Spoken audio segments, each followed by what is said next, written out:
Hello, hello, hello. How's everyone doing? Let me know in the chat if you've seen all of the other days. Let me know any ahas or breakthroughs or questions that you have. And we'll get started in a minute or two while everybody comes in. Please share, Mark. What insights, breakthroughs, ahas have you had? I'm going to cough my way through this. I apologize. Everybody's coughing in my house. Do you know what? Last year when I did this, I swear to God, I only do a 5-day event, free event once a year. Last year, same thing. It's because I scheduled it in January. Like that week, I get a really bad virus.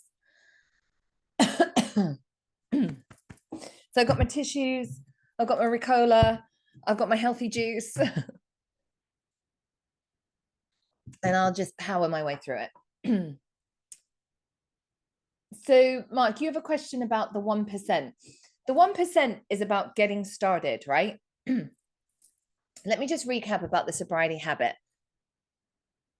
The biggest mistake you make in any kind of change that you want to make, any kind of change, but particularly in getting sober, is doing intensity over consistency. That's what most people do. They go at it intensely and they burn out and get fatigued and then they abandon it. So we want to scrap that thinking, and instead we want to focus on 1%. Is that we just want to, and that's consistency. We want to consistently do small things that ground ourselves in sobriety on a consistent, regular basis. Because over time, that 1% grows and becomes really significant. It's not what you do, it's how often you do it. So it's really about changing how we see things and changing our thinking. Does that make sense, Mark? Cassie, so this hour of masterclass in the day is 1%. Yeah, in many ways it is. It's certainly putting weight on the sober end. And that's what the 1% is. It's consistently putting weight on the sober end. What I teach in the sobriety habit are the key habits to start building on, those key 1% habits. And so many of you have already jumped into that program, and I can't wait to start working with you and focusing on the habits that you need to build. Because it's not just randomly doing stuff like throwing spaghetti at the wall hoping something sticks, right? We burn up energy spinning our wheels sometimes, thinking we're doing stuff, but we're not really doing anything. We're just staying in a holding pattern. Let me have a look at. Oh, welcome, Rachel. Glad you're here. Hi from Pennsylvania. Elizabeth is feeling uplifted with these sessions. Oh, that's really nice to hear. Everyone is sick right now. Good. Hi from Arizona.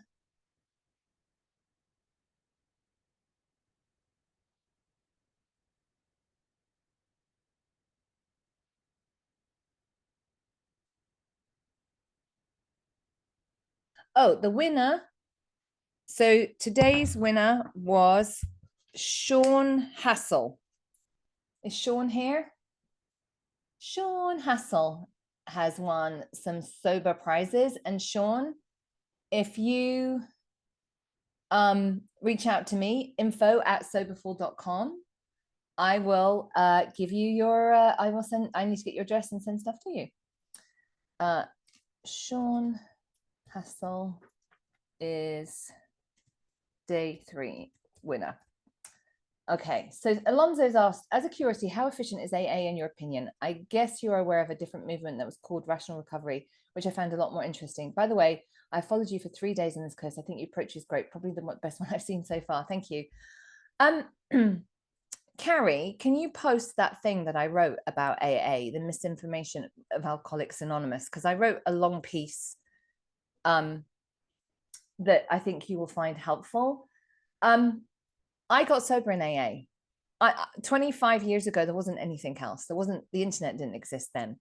And I was desperate, and that's all there was. I think AAs are quite often misunderstood. I think that you, very briefly, you have to separate the program from the fellowship. They're two separate things. And there's a lot of misinformation in the fellowship, lots of well-meaning stuff, but nevertheless misinformation. The program is ancient spiritual wisdom that goes back thousands of years. So I'm a big fan of it. I understand some of the objections to it, but I will also tell you this. I've met lots of people who've done really well in all kinds of programs: refuge recovery, smart recovery, women for sobriety. It's the consistency bit that matters. What people do is they'll say, oh, that didn't work for me, and because they did it for 6 months and then they stopped. What people do is they do it, they feel better, and then they stop doing the things that help them feel better and they backslide. So it's the pick a program and do it. And that's why I wrote my book. So this is a therapeutic program. The 5 pillars of sobriety, and I'll talk a bit about these tomorrow, is a therapeutic program. And it's about it's about becoming emotionally sober. So pick something and stay with it. And my program can be done on its own or as an accompaniment with something else as well, like the 12 steps or smart recovery or something like that. Does that make sense? Sharon is sober since Monday. Yay! Great, Sean. Well done. Make sure you email me or message me on Facebook. Email is best, info@soberful.com, and I'll send you some stuff.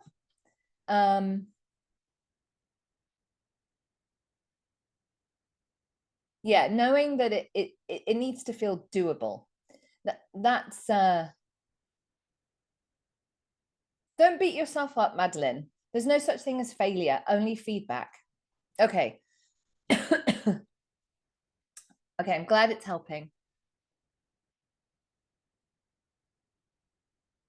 My book isn't available in German, unfortunately. Okay. So today we're going to be talking about staying sober in a wet world. I only have like 4 slides for today. I didn't want to kind of overdo it on the slides. Let's go to the slides, shall we?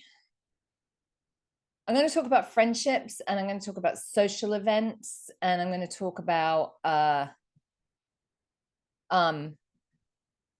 navigating all of those things. So you can be sober in a wet world. In case you haven't, can everyone see me and see this? Okay.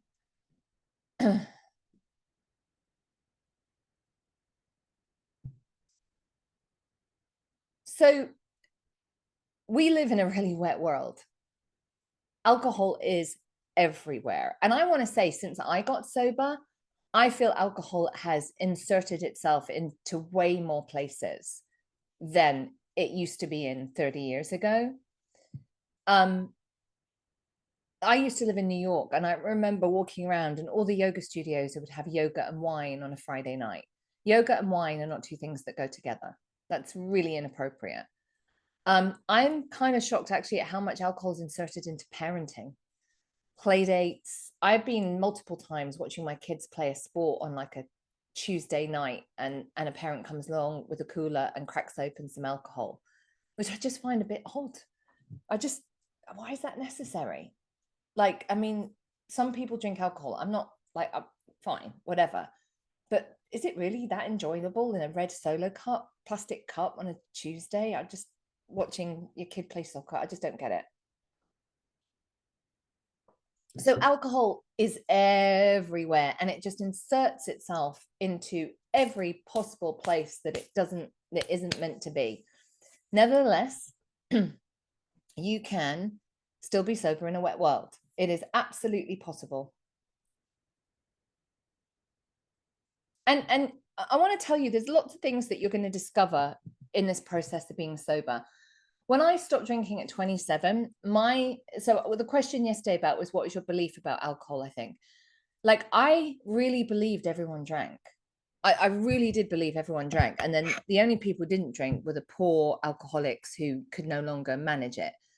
I really thought everyone did drink, but it was really shocking to me when I got sober that I met lots of people who just didn't drink for no reason, and they just didn't like it, didn't want to do that. Or people who just had a very occasional drink, no big deal. And that was really shocking to me because I believed everybody drank the way that I did. So I want to tell you, even though you think everyone around you drinks, there is going to be some people that don't. You just haven't noticed them because your filter system is set to drinking. So we have filter systems where we filter out things that don't fit with our beliefs or how we see the world. So there's lots of people around you who don't drink, and there's lots of people around you who are questioning their relationship with alcohol.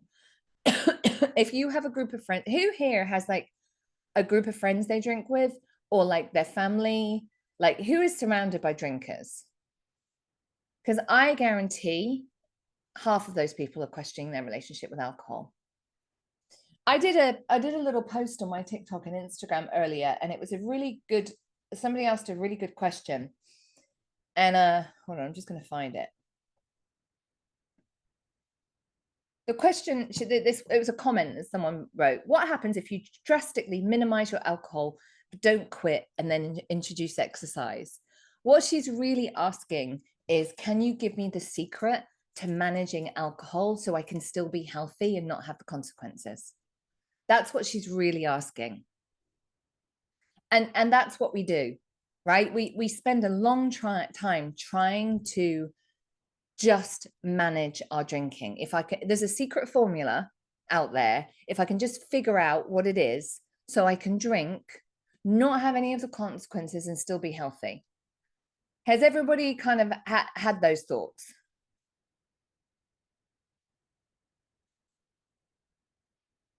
of wanting to drink but still be yeah, drinking culture?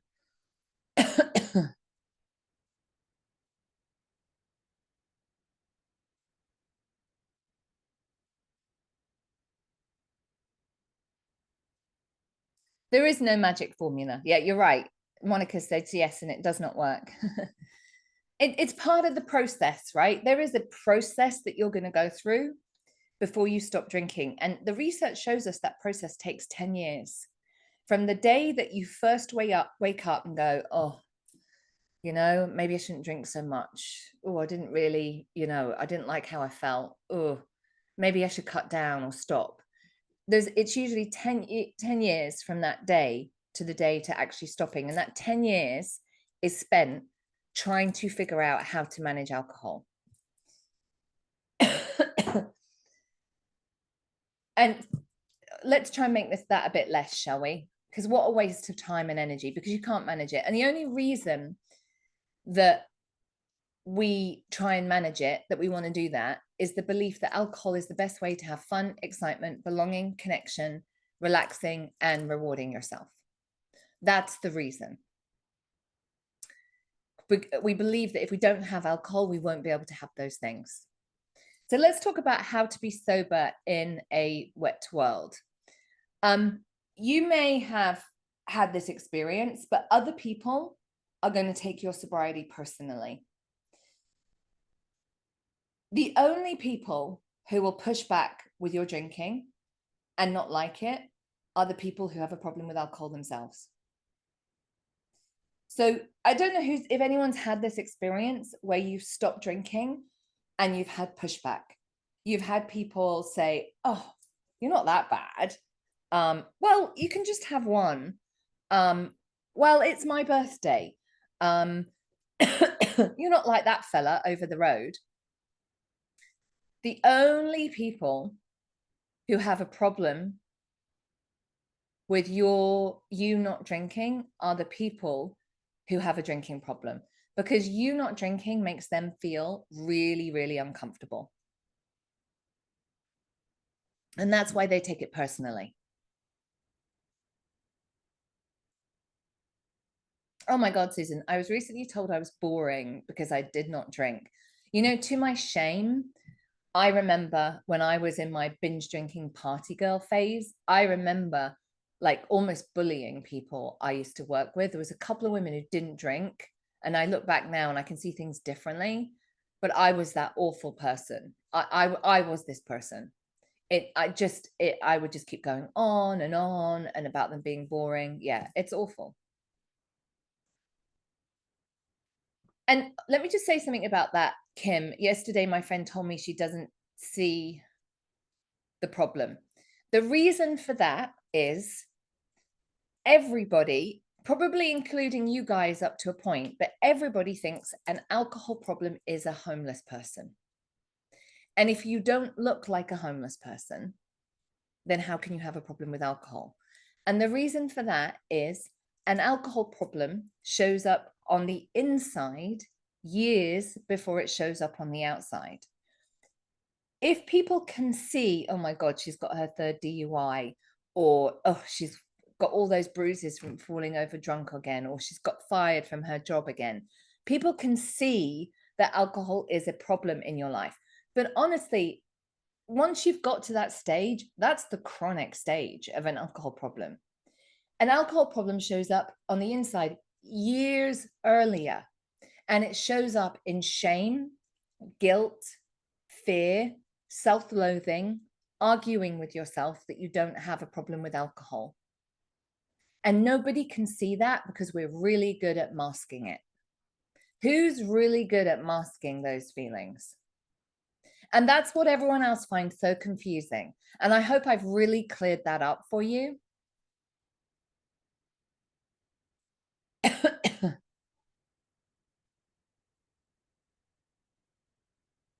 Yeah, you're right, Mary. It's triggering for them and they don't want to look at themselves. It's exactly right. That's exactly what's going on.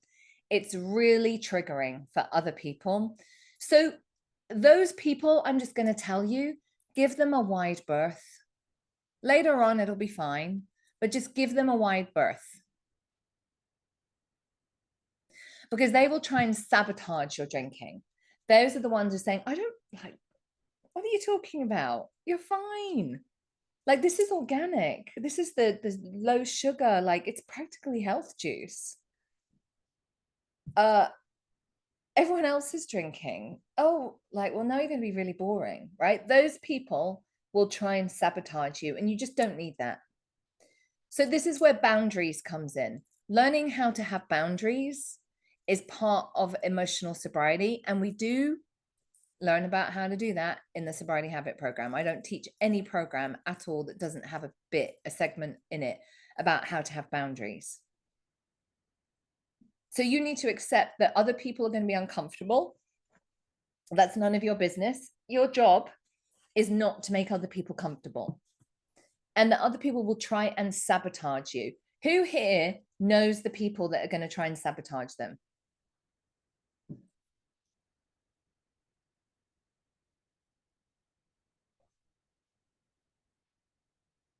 We need to just give them a wide berth. And I want to just say something about medical and healthcare professionals.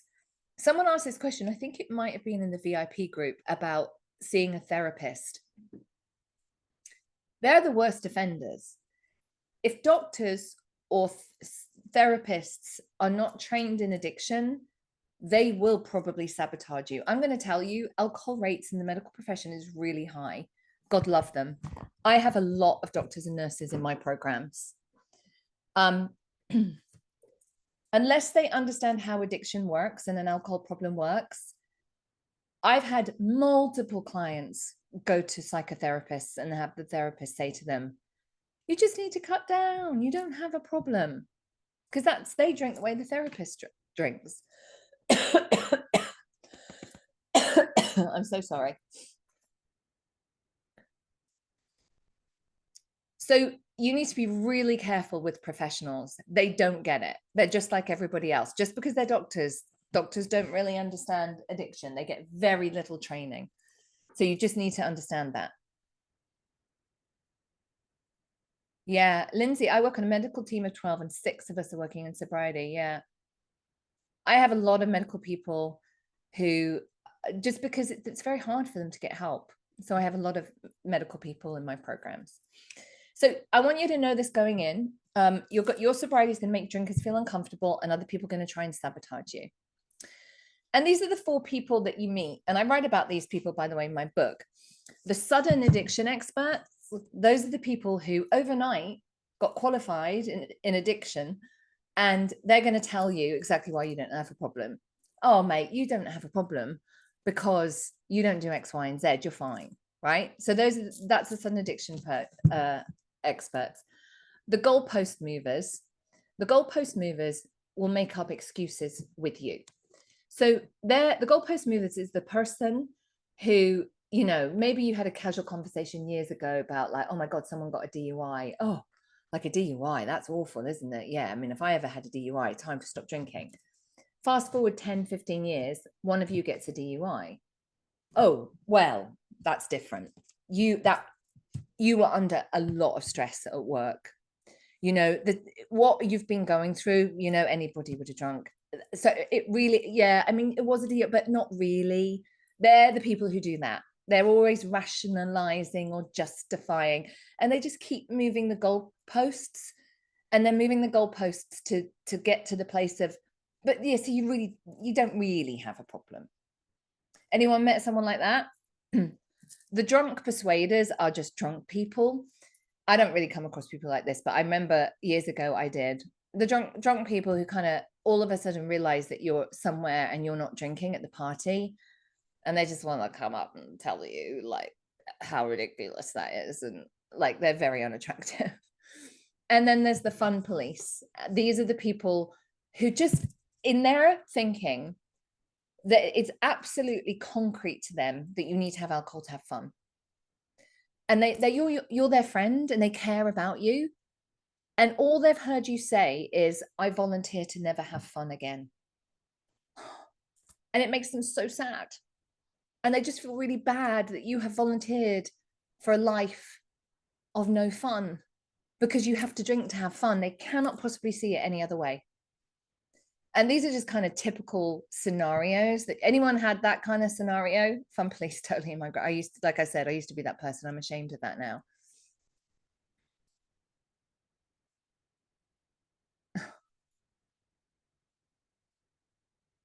Yeah, oh, the stuff that doctors have said. Yeah,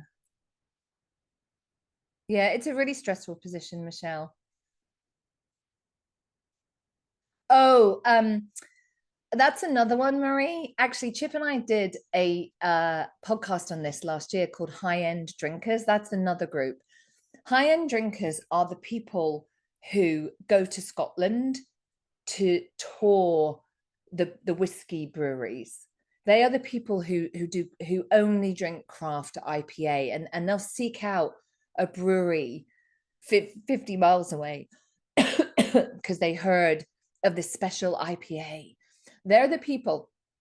True story.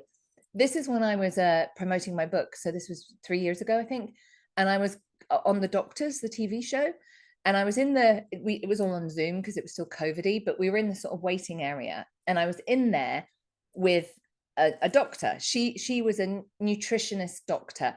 Basically, she lives in LA. Basically, she helped wealthy people lose weight. And we were talking and about what I did. And she said, this is exactly what she said. She said, she had started drinking every day during the pandemic and she knows she needs to stop.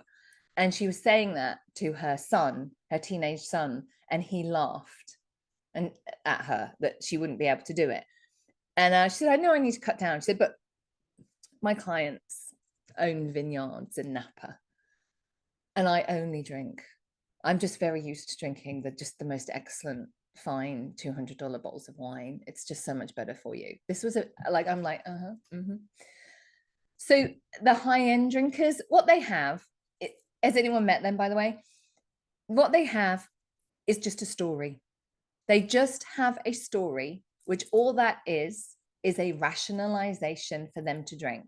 It's not about the fine wine or the IPA or the distilleries or breweries. It's not. It's about the buzz. But they are justifying it to themselves. Makes sense? IPA is like a form of beer, isn't it? Like a special brewed beer, something like that.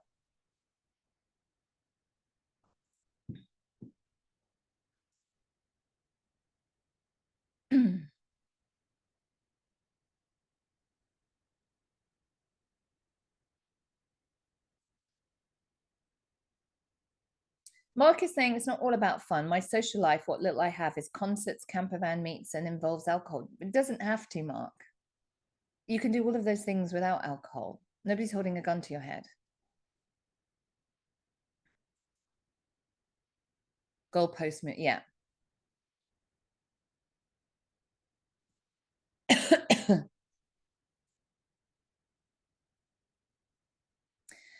Anne has asked me, what do I think of using drugs to assist in the sobriety journey? Okay, when we say drugs, we mean prescribed drugs. I am extremely supportive of medically assisted treatment. It can be really helpful, but it's only part of the solution. So for some people, anti-abuse at the beginning, which is it's a medication that makes you feel violently ill if you drink. So I'm supportive of drug-assisted recovery, but it's only part of the solution. There is no magic pill. Okay, back to our topic, the people you meet.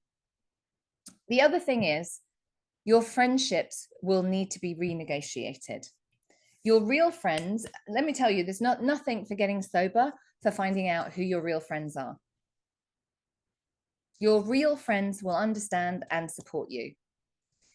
Friendships will need to be renegotiated. And I don't mean you sit around a table and go through a negotiation, but there's going to be, and again, this is the first year, early sobriety is not how it is long term. I said this on day one. Early sobriety is a very unique experience because there's lots of firsts. There's lots of new things to navigate that you've not done before. And one of them is, how am I in my friendship groups, right? Like we always used to go for boozy lunches. Well, what do we do now? Like, do we go for a hike? Do we go for coffee? Do we go see a movie? So there's going to be a sort of awkward, like readjustment. But I want you to know, eventually it just becomes the new normal. I remember I was 6 weeks sober and my best friend came to visit me where I lived in Florida at the time. And we always used to party together. And I really didn't know if I was going to drink with her or not. I wasn't sure. I just started going to AA and I wasn't convinced I had a problem. But I decided to tell her, and we went out for dinner. She had 1 glass of wine. It was no big deal. And our friendship was fine. So and now it's, you know, like 25 years later. So you are going to have some friendships that are just going to go through an adjustment period. This might be with your family. This might be with your colleagues. This might be with your friends. There may be some friends that you need to distance yourself from. And there may be other people that you need to spend more time with. We want to spend our time with the people that are supportive. Does everybody have at least one supportive person? Because if you don't, then you can find that in sober communities. Excuse me while I take a coughing break. A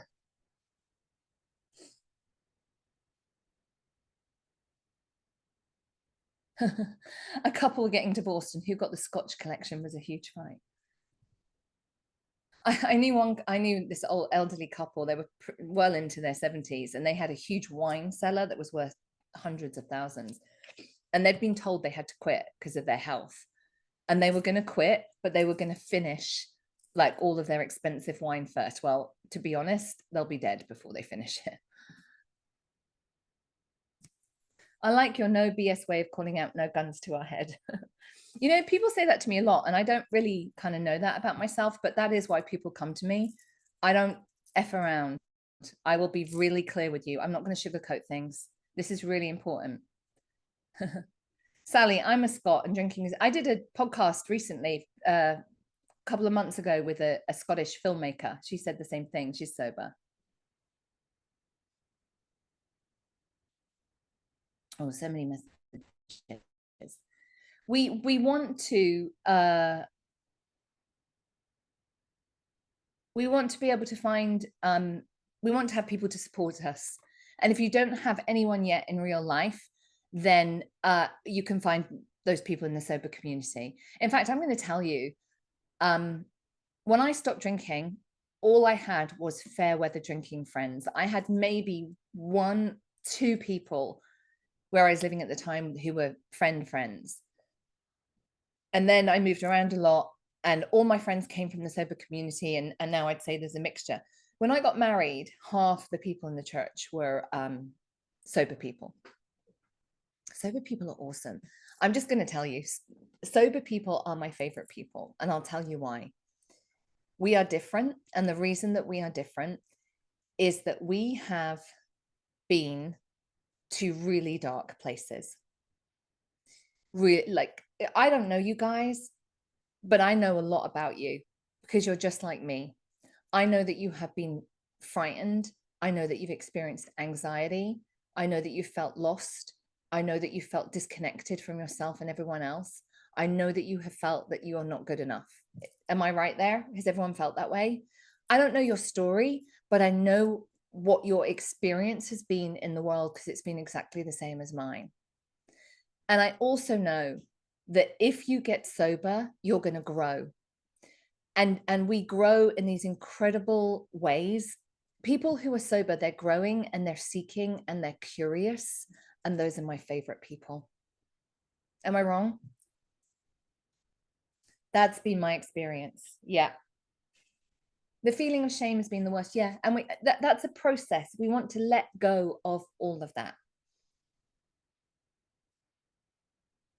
So there is going to be a period of renegotiation. This is why there's no, when I keep saying there's no like switch, right? All of these things take time. We need to learn how to be in the world as a sober person. We need to learn how to socialize. We need to learn how to have fun. Now, this is a big one. Fun is not frivolous. Fun is really, really, really important.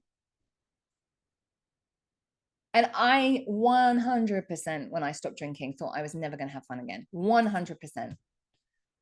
I accepted it. I took that trade. I was happy to take, I wasn't happy to take that trade. I accepted that I took that trade because it meant the panic attacks would go. Fine. So your perception of fun will change. That we need alcohol to have fun is programming. We spoke about that yesterday. If you haven't seen the yesterday about the sober mindset, please watch that. And the thing is, there's always a cost. Drinking has a cost: money, time, energy, health, relationships, opportunities. The cost keeps adding up. By the way, the first week of the sobriety habit, that's what we do. We do a cost benefit analysis of our drinking. That's the first habit, so that we can really start looking at what alcohol really costs us and how we can move forward from there. Sobriety is just a shift in perception. You will have to learn how to have fun again. Judy says, what about all the drinks that are now offered with CBD and THC as an alternative to alcohol? Judy, I'm going to be really clear. There is no better high than being fully connected with yourself. I do not want to numb my experience of life, and that's all that is. It's cross addiction. When we have an alcohol problem, we leave ourselves by degrees. When we have an alcohol problem, we leave ourselves by degrees, right? The shame, the guilt, the manipulation, the lying, the behavior that just isn't us. And one day we wake up and we become someone we don't recognize. Does everybody see that happen? Sobriety is about the journey back to yourself and becoming fully aligned with who you really are. There is no better high than that. I don't want to have a chemically induced life. I don't want to numb my feelings. I don't want to not be fully present, because I'm almost 52, guys. This is it. Like, I want to be fully showing up for myself, for my kids, for everybody else.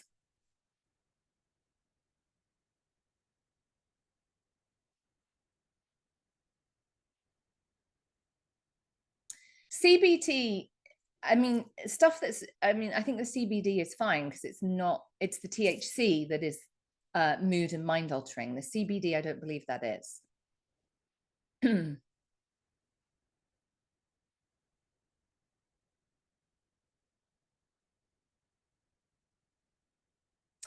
I just wanted, Marie saying, I just wanted to share the benefits are real. I want to help share good news. Well done. Thank you, Marie.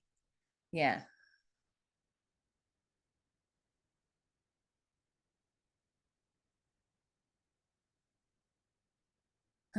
Madeline, 12 alcohol-free days this month since watching the Soberful podcast. Well done. So, and that's what I'm about, right? I'm not a 50% person.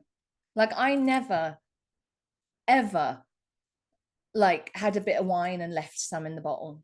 I drank the alcohol till it was all gone. I wanted all of it. And I'm the same in sobriety. I'm not prepared to settle for, oh, I'm just staying away from a drink one day at a time, or I'm doing cannabis gummies, or like I want, we have been given this beautiful gift of life. And what we have is a lot of experiences. And what we can do with our past, we can't change our past. What we can do is transform it into wisdom. And that's my invitation to you, is to transform your past into wisdom and become the person that you were always meant to be, not the distracted, hungover, obsessed with whether I'm going to have a drink today or not person that you've become. That isn't the real you. That is not the real you. That's addiction. I want you to take this opportunity to become the best version of yourself. And there's no, all of, like someone said something about a band, bands, work, whatever. Those are all excuses. You can be in any situation sober. So I got sober when I was 27, right? Everybody drank. All of my peer groups drank. And when I was sober about 18 months, I wanted to go out. Like, I love dancing. I wanted to get dressed up. I wanted to flirt with boys. I wanted to do all those things. And I had to learn how to do them sober. And I had some sober friends I did that with. And I had some friends who would have a drink. And we would go out to clubs and to see bands. And I distinctly remember at about 18 months sober, dancing away and seeing a couple of friends who were drunk, and drunk people, like, they talk nonsense. They're boring, like not paying attention to the band that we just paid a lot of money to see. And I just had this thought, and I thought, I'm having more fun than they are. Oh my God, that's what's going to happen. Now, it's not going to happen on day 3, guys. It may happen sooner. I had been having more fun than they were for a while. I just hadn't realized it. So that's what happens. Do you remember we talked yesterday about the conscious and the subconscious mind? Things will happen, you just won't realize them at first. Everything's better sober. I've been sober in my 20s, my 30s, my 40s, and 50s. I've done everything sober. I've got married. I've been on vacations. I've been to concerts. I've been to 3-day festivals. I've been to everything sober. It's all better. At the beginning, it was weird. At the beginning, it was awkward. At the beginning, I had to navigate it differently, but it soon became my new normal, and it can for you too, if you build the right habits. What we're doing in the sobriety habit, by the way, guys, is we are laying a foundation. We've got to have a foundation to build off of.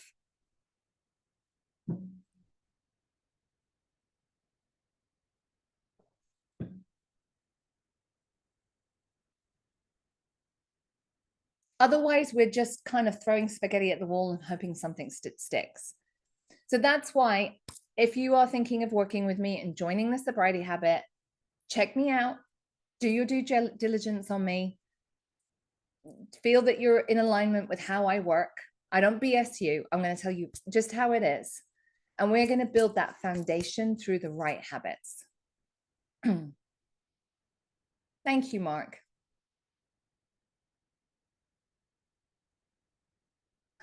Rachel, divorced and single at 51, dating sober is terrifying.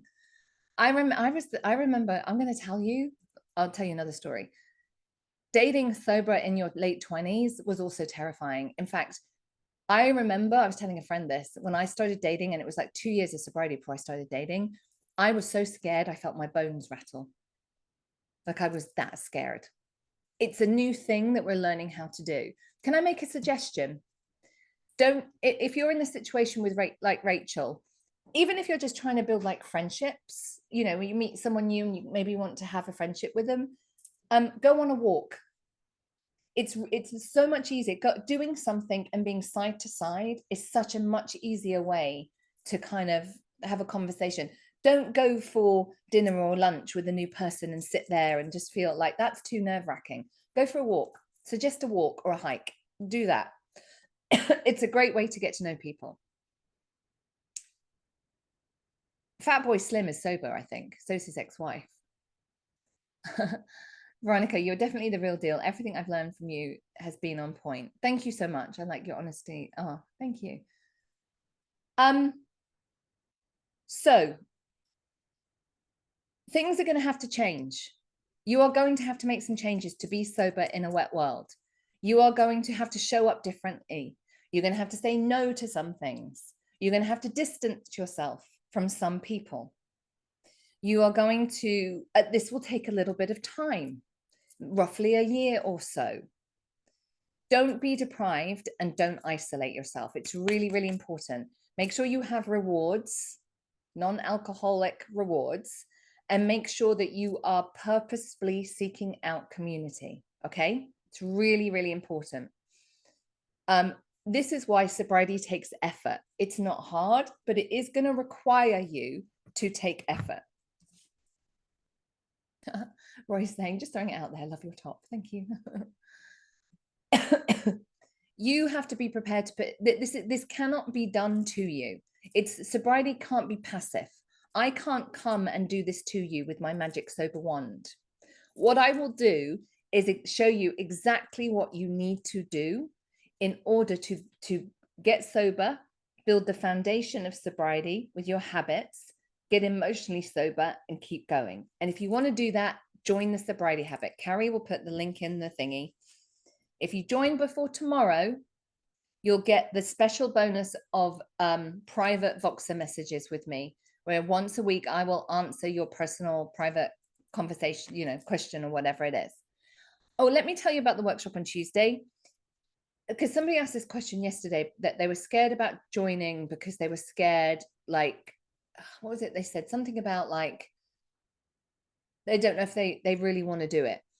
In the workshop on Tuesday, we will find your why. When you have a why, you can do anything. So on Tuesday, that's what we're going to discover. We're going to discover who you really are and why you have to do this. It's a very specific exercise. I've done it lots of times with my clients. It gets you very, very clear. It's about the pillar of movement. The pillar of movement from the 5 pillars of sobriety is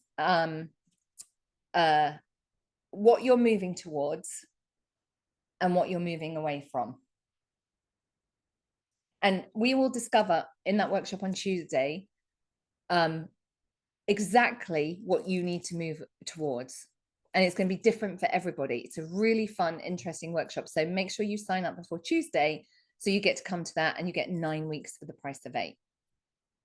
And then I'll tell people who do the sobriety habit. I'm going to quit in a minute because this is getting, I need a break for the VIP group.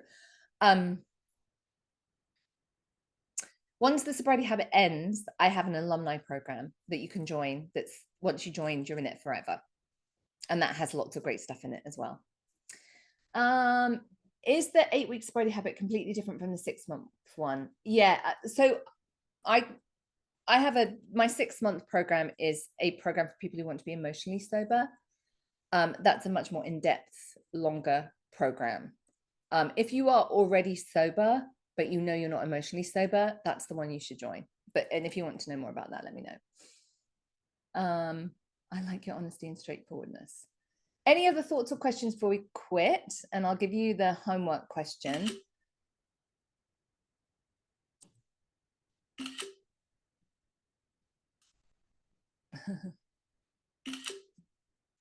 My change in perception, I get to, not I have to. Yes.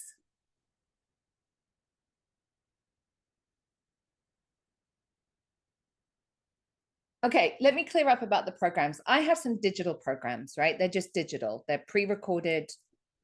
You get them, you do them by yourself. The sobriety habit has some digital content, but it has live coaching calls. It has, let's say, 9 weeks of live coaching calls. It's for people who want to get started, who want to keep going, who want to learn habits to build a foundation for their sobriety. The sobriety habit is $997 or 3 payments of $399. I have another program. It's called the Emotional Sobriety Framework. It's a 6-month coaching program. It goes very deep into the emotional stuff. I don't even advertise that program. People kind of find me, and if they're the right fit, they can go into it. It's only for women, this one, I'm afraid.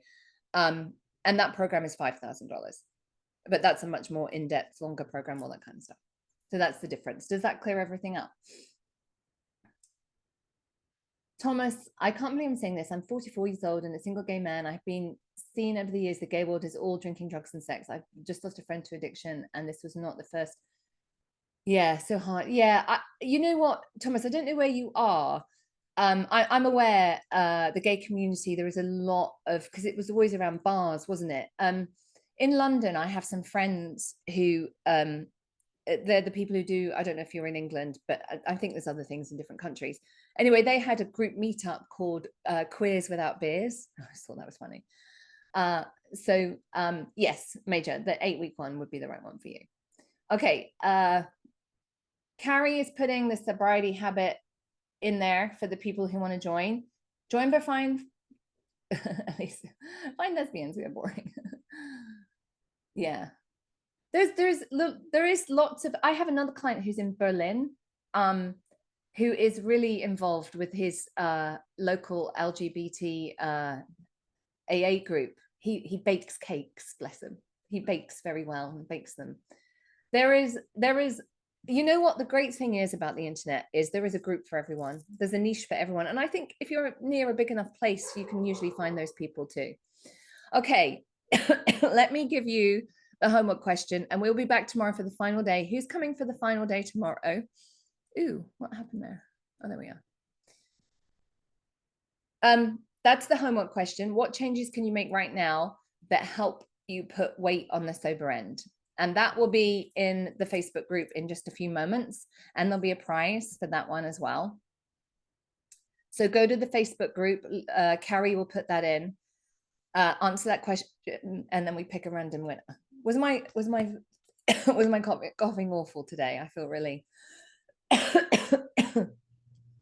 Thank you. My family is the greatest sobriety gift. I have a second chance life. Like, I would not have lived to be this age with my drinking and drug use and my behavior. I wouldn't have lived this far. So everything I have in my life, my beautiful family, my kids and my husband, my husband's wonderful. He just looks after me. He takes such good care of me. The friends, my career, and I have life stuff happens. Not everything always goes well. I have the life, I created this life. I just worked really hard. I just worked really hard to change because I needed to change. And this is why I said on day one that you please don't think there's anything special and different about me. There isn't. There's nothing special and different about me. All I did was the work. And I didn't always do it perfectly. Sometimes I made mistakes and did it wrong, but I kept going. I will show you the work. That's why I want you guys to check me out. I'm not the only person. There's lots of other people, but I just know what I do. I don't know. Lots of people seem to resonate with it. Not everyone. That's fine, because I can't be the only person. But doing the work. Let's do the work together. Ginger for the cough. Okay, thank you. I'm glad I'll see you guys tomorrow. Thank you for putting up with me. And I'll see some of you in the VIP group. Bye-bye.